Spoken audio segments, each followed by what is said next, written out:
Good morning, Hawks. I'm Addison. I'm Tyler. I'm Tanaya. I'm Bryn. Today's date is Wednesday, February 10th, 2021. Please stand for the Pledge of Allegiance. I pledge allegiance to the flag of the United States of America and to the republic for which it stands, one nation, under God, indivisible, with liberty and justice for all.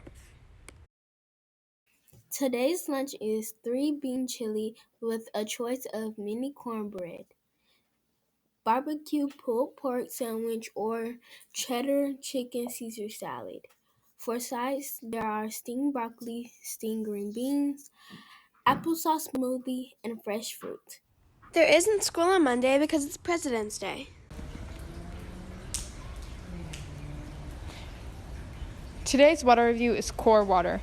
Core Water has a pH level of 7.4. 7.4 is an amazing pH level for water. Core Water is said to have minerals that will work in harmony with your body's natural pH balance. Clearly, this is an immaculate brand, and I would definitely recommend. Now, a special announcement from the QSA. Please come to the QSA. The QSA, the Queer Straight Alliance, formerly known as GSA, will be meeting this Thursday in Mrs. Nipper's room 321 at 8:45 a.m. If you are or you know someone who is part of the LGBTQ plus community, please feel free to join us. All LGBTQ plus individuals and their allies are welcome. I hope to see you there. In honor of Black History Month, we will be doing a segment on James Armistead Lafayette, a spy during the Revolutionary War. James Armistead Lafayette played a very big role in the success of the Patriots who set out to win freedom. James Armistead was a slave born in 1760.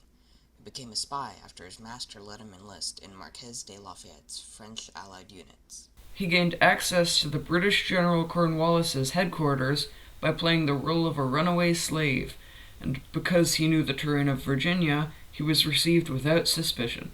Armistead moved freely between the British and American camps as a double agent. He relayed information to Marquis de Lafayette while feeding misleading information to the enemy. Armistead was then assigned to work under Benedict Arnold, where he gained much insight into how the Redcoats maneuvered their army. In 1781, during the Battle of Yorktown, Armistead informed Washington and Lafayette of British reinforcements, which allowed the generals to create a blockade hindering the movement of the reinforcements. Because James Armistead was a spy, he did not benefit from the Act of 1783, which emancipated any slaves who fought as soldiers.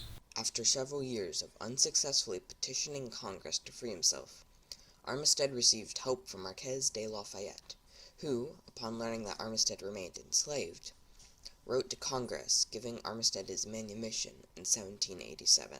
As a token of gratitude, Armistead added Lafayette to his name.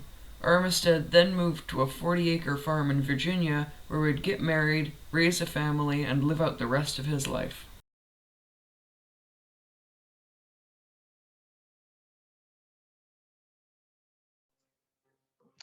Good morning, Hawks. As our news crew said, it's Wednesday, February the 10th. All right, cruising through Wednesday, cruising through February, remember, short month. And coming up, you get a holiday. So we have the President's Day holiday on this Monday coming up, the 15th. So enjoy that day. Get ready for it. It's listed as a flex day in the school calendars, but no, we do not have to come to school that day.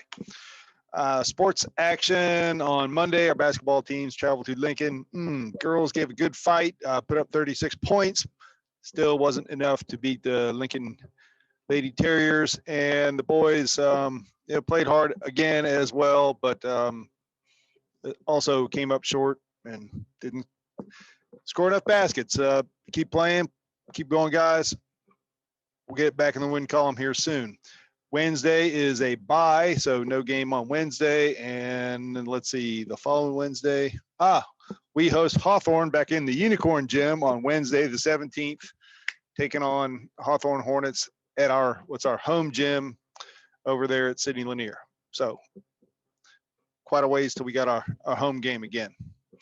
Moving on, today's chapter in Black History Month is the other half of the couple we talked about yesterday, and this is Judge Stephen Mickel, whose first name should have been the first for all the first he had here in Alachua County. So he grew up here, and if you're thinking, isn't there a Mickel pool over there by Lincoln off Southeast 15th Street? And you are correct. So that was his father that taught so many in the community how to swim and had the pool named after him.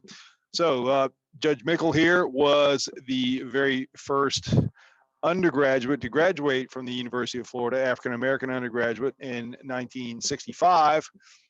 Again, that's not terribly long ago.